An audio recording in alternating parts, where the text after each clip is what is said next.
This is the development of Psikolohiyang Filipino. Again, the father of Psikolohiyang Filipino is Enriquez, as taught by our teacher Yang. Now, it also in itself undergoes a history. And its history is a history from indigenization from without towards an indigenization from within.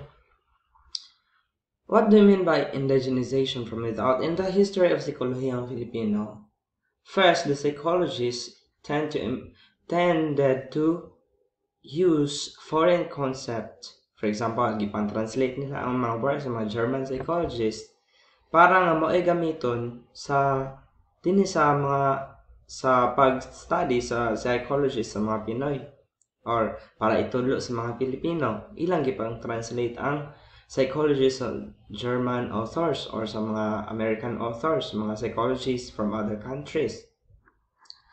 And yet, they find it so lacking and maybe nakita nila nga unfair sa mga Pinoy.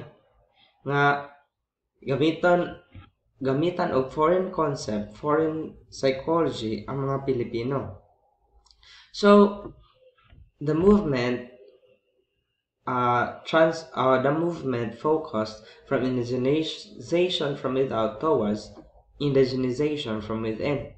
What do you mean by indigenization from within? It is about looking for or studying the psychology of Filipino according to Filipino standards. That is,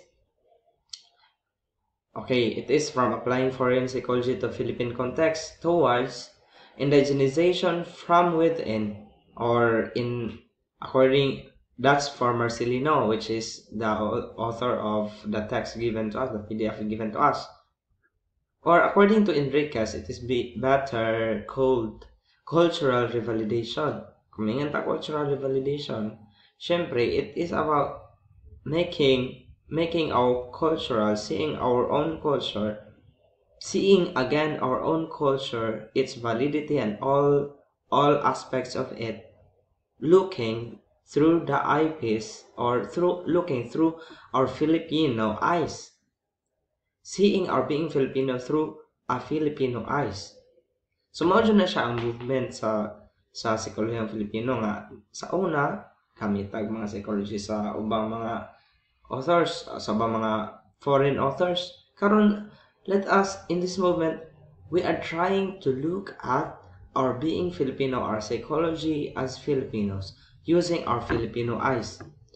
And since eye is the window of the soul, this is a universal concept. This is a concept of psychology, of aesthetics. Eye is the window of the soul.